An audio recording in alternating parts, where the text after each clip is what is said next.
पिल्लू आणि मी आवरून घेतलं, कारण आमच्या पिल्लूला आज द्यायचं होतं इंजेक्शन, डोस द्यायचं होतं त्याला. आणि आवरलं होतं म्हणल्यानंतर एक व्हिडिओ तर व्हायला पाहिजे. तर माझी इंस्टाग्रामला अकाउंट आहे खुशाली 5007 म्हणून, तर तिथे जाऊन तुम्ही माझे व्हिडिओ बघू शकतात.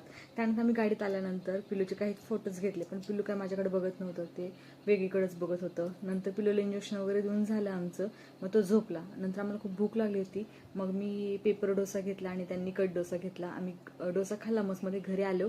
नंतर काही तर गोड खायची इच्छा होती, तर मी ब्रेडचं गोड असा पदार्थ बनवला होता. अगदी फास्ट होणारा आहे आणि तूप जास्त लागू नये, त्यामुळं मी एक स्टिक वापरली होती. ती म्हणजे हीच की असं ब्रेडला मी तूप लावून घेतलं होतं आणि ते तव्यावरती भाजलं, छान असं क्रिस्पी होऊ दिलं. एकदम कडक कडक छान छान झाले होते.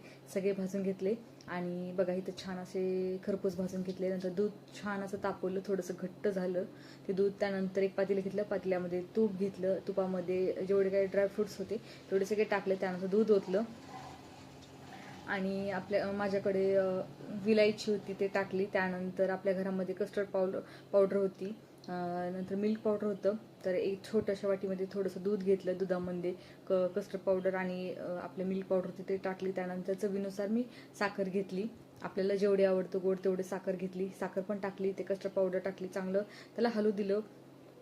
नंतर थोडीशी उकळी काढून घेतली त्याची, छान असं ते उकळू द्यायचं, घट्टसर होऊ द्यायचं त्या दुधाला. आणि त्यानंतर आपल्याकडे जेवढे काही ब्रेड होते ते थोडे थोडे हळूहळू त्यामध्ये सोडून द्यायचे. तर बघा इथे छान आपलं दूध हे उकळलेलं वगैरे होतं. त्यानंतर मी दुधामध्ये एक एक करून सगळे जे ब्रेड होते ते टाकून दिले. आणि त्यानंतर बघा इथं माझी गोड अशी मिठाई तयार झालेली होती. तुम्ही ह्याला कोणतं नाव सुचवतात ते मला कमेंटमध्ये तुम्ही सांगा. त्यानंतर आमचं इथं ताट तयार होतं. मी छान असा सोयाबीनचा मसाले भात केला होता, त्यासोबत आपले कांदा आणि पुदिनाची चटणी केली होती आणि सॅलड म्हणून आपली काकडी होतीच.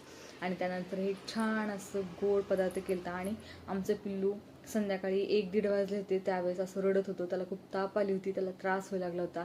त्यामुळे त्याचे पप्पा त्याला घेऊन फिरत होते, तो काही शांत बसना झाला. मग आमची सिनू आहे ना बाहेर होती, मग त्याला सिनूकडे नेला आणि तो सिनूला बघतोय आत्ता छान, रडायचा तरी थांबला होता.